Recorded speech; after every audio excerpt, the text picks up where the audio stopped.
Bom dia, esse é o Visão Libertária de 2 de outubro de 2019. Vamos à notícia sugerida por Henrique e comentada por Ática, desmistificando o milagre chinês. Após o fim da Guerra Civil Chinesa, em 1949, a China se viu como um país dominado pela pobreza e devastado pela guerra. Nessa terça-feira última, dia 1º, completaram-se 70 anos desde a ascensão de Mao Tse-tung ao poder e a adoção do socialismo ou comunismo no país. Alguns socialistas sem coração comemoram o tal feito. Pessoas sensatas, lógico, lamentam tal tragédia.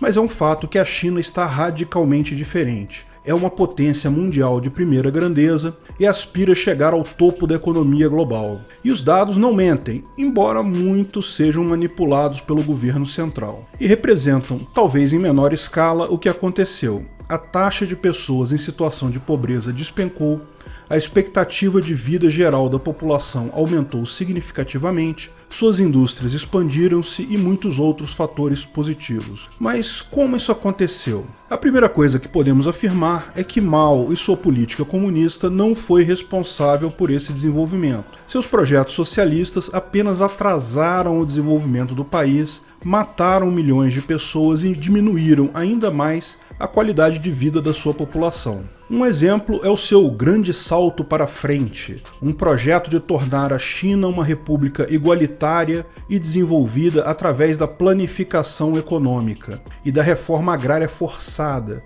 o que acabou, na verdade, causando fome em massa e levando muitos chineses à morte. O enorme fracasso fez a autoridade de Mao ser questionada, o que o fez iniciar a Revolução Cultural Chinesa com o objetivo de neutralizar a sua oposição, com uma campanha violenta que prejudicou ainda mais o desenvolvimento econômico do país. Nesse grande salto para frente implementado por Mao, foram cometidas inúmeras atrocidades típicas do planejamento central, tais como mandar pessoas da cidade para cultivar terras, escolher culturas inapropriadas. Dentre esses muitos erros, destaca-se o problema dos pardais. Um dos objetivos do Grande Salto para Frente era a eliminação das 4 pragas: ratos, moscas, mosquitos e pardais.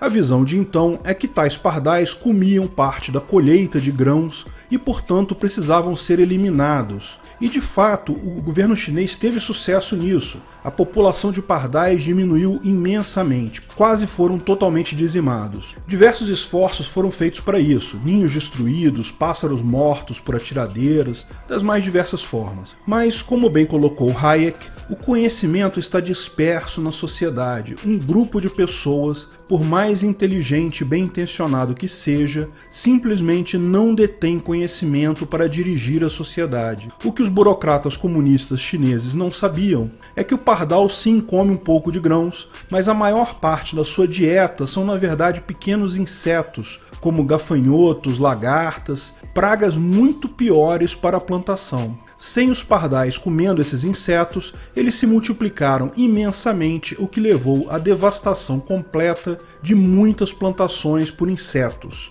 Muitos chineses morreram de fome devido à falta de pardais. O governo depois reconheceu o erro, depois de muitas mortes, e chegou até a importar pardais da Rússia e de outros países. Como todos os demais países que tentaram a planificação econômica pelo governo, a China também falhou, e o resultado do Grande Salto para frente foi um enorme passo para trás, como qualquer regime socialista. A elite chinesa, claro, os membros do Partido Comunista Chinês, ficaram cada vez mais ricos e bem de vida, mas a população acabou absolutamente miserável e a economia totalmente destruída. O que mudou então, você pode perguntar? A mudança começou a acontecer após a morte de Mao e a ascensão de Deng Xiaoping ao poder. Xiaoping rompeu com o projeto de economia planificada de Mao e reformou a economia do país, com uma liberalização no setor privado, abertura econômica para o comércio exterior, ou seja, não foi o intervencionismo estatal nem ações de um planejador central que trouxeram prosperidade à China.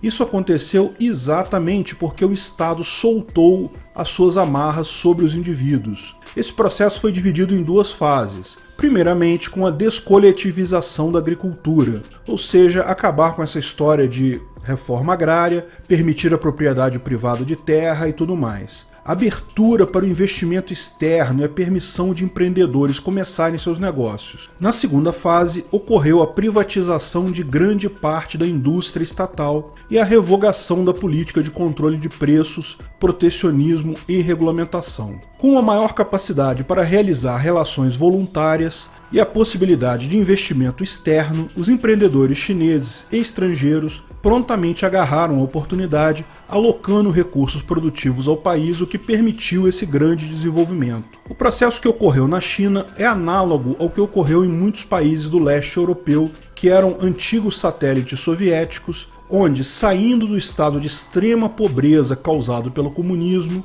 uma economia em frangalhos, através de reformas liberais, foram capazes de abrir sua economia e alcançar desenvolvimento em um curto espaço de tempo. Tudo isso, no caso da China, multiplicado pelo tamanho continental do seu país e a enorme população que vive ali. Isso ocorre de forma acelerada, pois outros países do mundo já possuem o capital acumulado de todo o seu período de desenvolvimento, capital esse que é alocado para esses países, após uma possibilidade de lucro maior ser especulada com a abertura econômica. Embora o controle sobre a economia tenha afrouxado, o controle social e político se manteve monolítico, com a proibição de qualquer questionamento ao poder central. Quem tem mais idade lembra dos protestos da Praça da Paz Celestial, da Praça Tiananmen, uma manifestação pacífica de estudantes na Praça Central de Pequim, que foi combatida com munição viva. Ninguém sabe quantos estudantes desarmados, portando apenas cartazes, foram fuzilados pelos policiais chineses armados numa repressão absurda. A imagem de um único chinês impedindo toda uma coluna de tanques de avançar sobre seus amigos na praça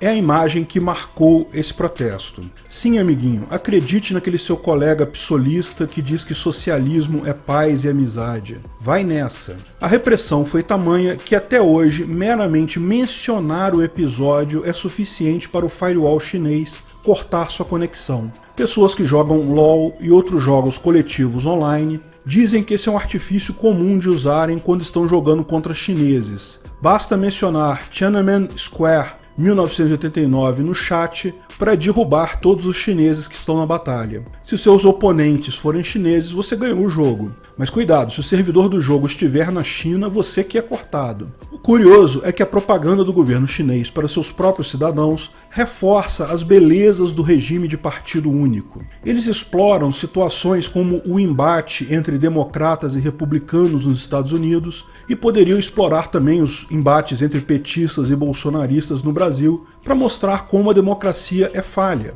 Segundo a propaganda chinesa, os americanos perdem enorme tempo e energia brigando uns com os outros numa batalha que, no final, faz muito pouca diferença. Por isso, o sistema deles de partido único, sem essas besteiras de democracia, é mais eficiente. É difícil deixar de concordar com a primeira parte. De fato, democracia é uma besteira que não dá resultado prático algum.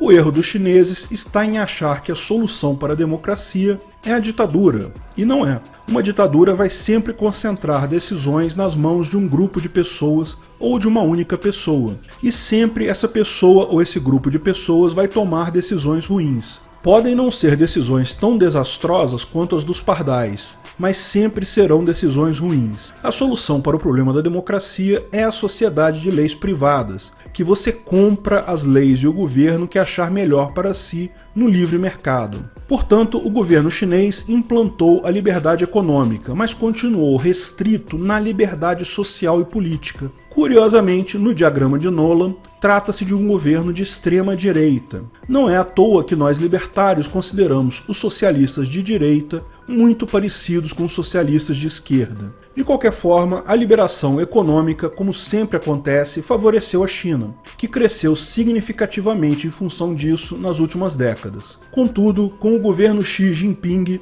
o controle do Estado sobre as áreas da sociedade vem aumentando, incluindo sobre a economia, tendo ele revogado inclusive várias das reformas feitas por Deng Xiaoping. Essa deliberalização vem sendo acentuada pela guerra comercial com os Estados Unidos. A China vem retomando com diversas práticas protecionistas, subsídio, regulamentação da concorrência externa, além de políticas de manipulação monetária e injeção de crédito. Soma-se a isso a liberdade econômica sem liberdade social só consegue ir até um ponto. Lembre-se que a expressão social, as liberdades sociais, são também parte da liberdade econômica.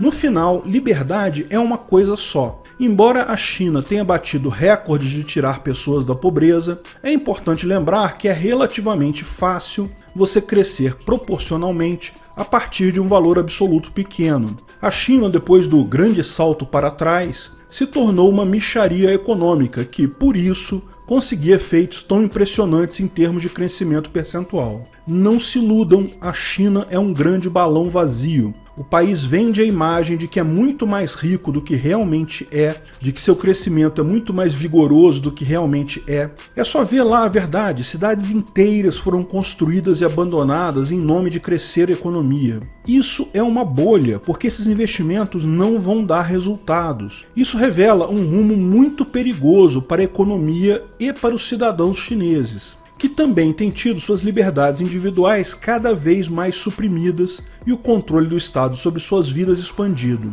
É bem possível que a China não seja capaz de sobreviver à próxima crise e que os cidadãos chineses sofram fortemente com isso. Para Xiaoping, não importava se o sistema econômico chinês era comunista ou capitalista, mas sim se funcionava. Não importa se o gato é preto ou branco, desde que ele casse ratos, afirmou o chinês em um discurso na conferência da Liga da Juventude Comunista da China. Se Xiaoping desejava realmente seguir isso à risca, deveria ter feito uma reforma mais profunda no sistema chinês, procurando realmente a liberdade em todas as suas dimensões. Essa mistura pouco ortodoxa de se declarar socialista de esquerda, mas adotar um socialismo de direita, não tem como dar certo. A centralização administrativa e a ausência de uma oposição ao governo atual garantem que absolutamente qualquer número da economia chinesa pode ser simplesmente uma mentira. A economia da China nunca foi tão grande quanto dizem ser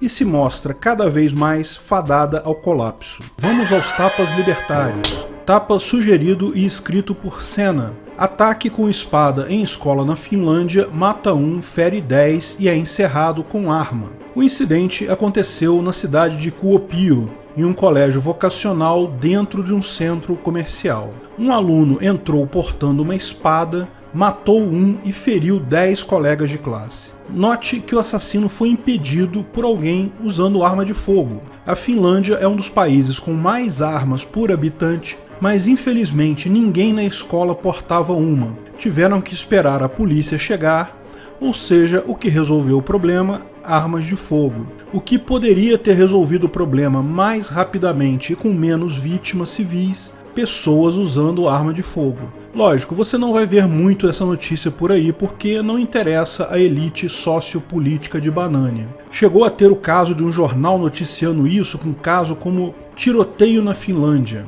Olha a vontade dos caras de divulgar a ideologia deles. A mídia esquerdosa adoraria que tivesse mesmo sido um tiroteio, mas não, foi usada uma espada. É muito triste que pessoas façam coisas como assassinatos em massa em escolas, mas proibir armas é totalmente inefetivo. Os malucos assassinos vão recorrer a outros meios. Fico curioso, será que a agência Lupa ou o UOL vão colocar na lista de fake news deles a reportagem do jornal que diz que era tiroteio? Obviamente que não queremos que ninguém seja agredido. Esses casos são sempre muito tristes, mas soluções como escrever num papel "é proibido matar" não costuma ter eficiência nenhuma. Investir em educação também é uma falácia. A Finlândia tem excelentes níveis educacionais em todos os quesitos, na verdade, do IDH. Até aqui em Banânia existem criminosos conhecidos com curso superior. Por aqui, o índice de crianças na escola só cresceu nas últimas décadas.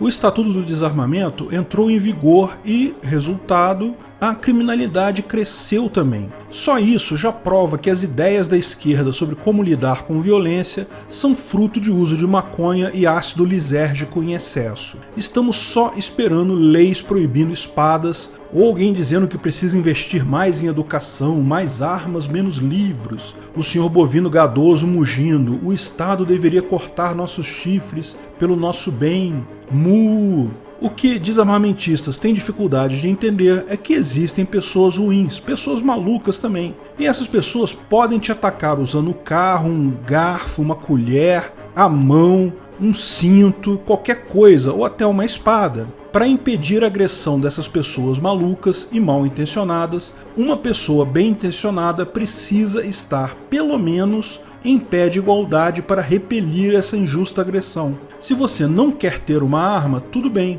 mas não tem o direito de impedir que quem quer ter uma para sua defesa a tenha. E não se esqueça, para proibir a arma de alguém é preciso alguém armado. Ou seja, não existe isso de acabar com as armas. O que existe é concentrar armas no Estado.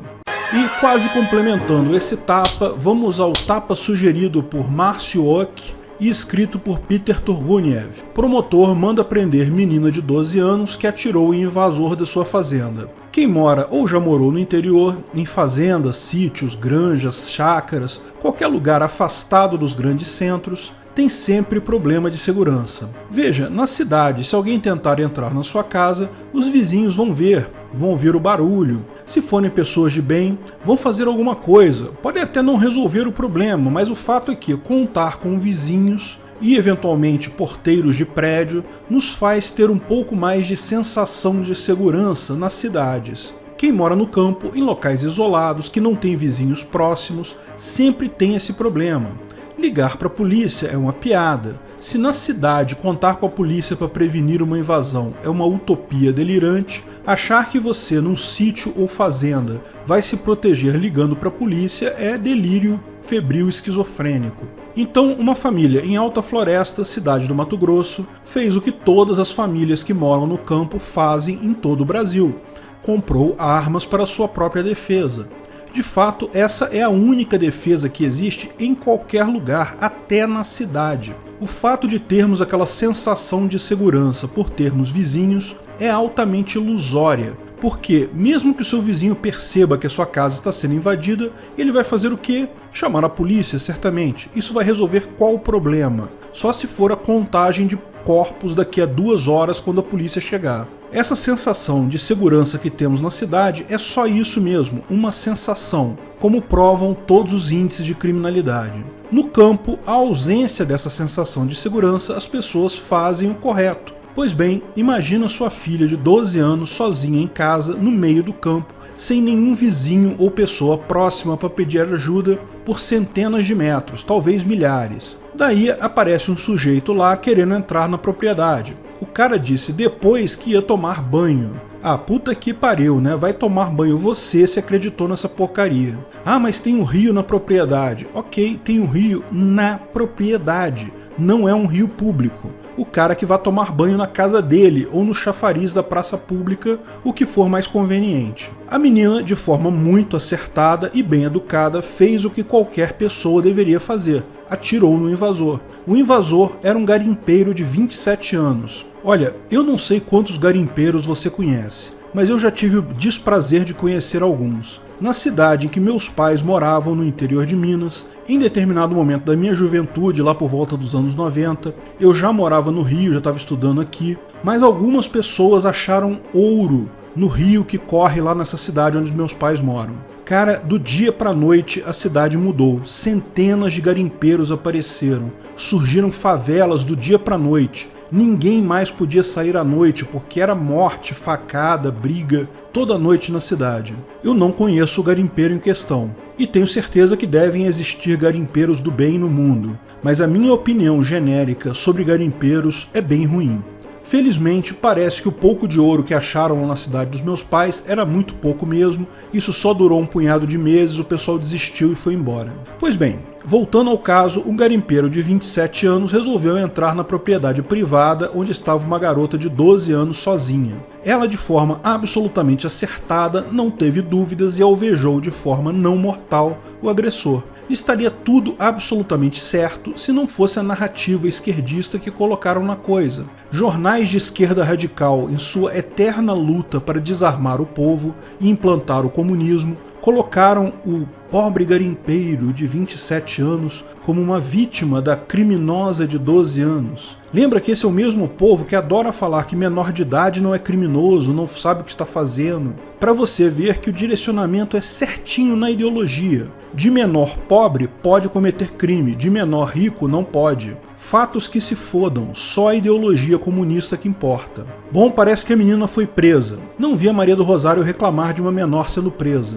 Não vi nenhuma feminista falando isso. Não vi ninguém dos grupos de direitos humanos reclamando do absurdo do caso. Veja, eu acho que direitos humanos são uma coisa importante pacas. Vocês que acompanham o canal sabem a importância que eu dou a não condenar ninguém sem provas. Na dúvida, é melhor soltar um culpado do que condenar um inocente. Quando eu critico o pessoal dos direitos humanos, não é uma crítica aos direitos humanos e ao devido processo legal. Pelo contrário, o devido processo legal é algo que tenho em alta conta. Mas as entidades de direitos humanos que tem por aí, vocês sabem, são meros disfarces para ideologias marxistas. O lado positivo é que, tenho certeza, o Ministério Público e os policiais da cidade apenas prenderam a menina para dar uma satisfação aos ideólogos da esquerda e à mídia em geral. Do ponto de vista legal, a legítima defesa dela é absolutamente clara e fácil de justificar. Basta comparar a força física de uma menina de 12 anos com a de um homem de 27 anos que estava cometendo o crime de invasão de propriedade, para entender que a violência defensiva usada foi plenamente adequada, absolutamente moderada, até do ponto de vista do artigo 25 do CP40. A única coisa que vai resultar disso, no final, tenho certeza, é só mais uma exposição de como a mídia brazuca é bitolada no marxismo. Como bem disse o Bené Guedes, eles adorariam estar noticiando o estupro e morte de uma garota de 12 anos, ao invés de noticiar que uma garota de 12 anos foi capaz de se defender do estupro com uma arma. Obrigado pela audiência. Esse vídeo foi patrocinado pelo Clube da Liberdade da Universidade Libertária. Quer aprender mais sobre libertarianismo? Participe você também desse clube. Veja o link na descrição do vídeo. Até a próxima!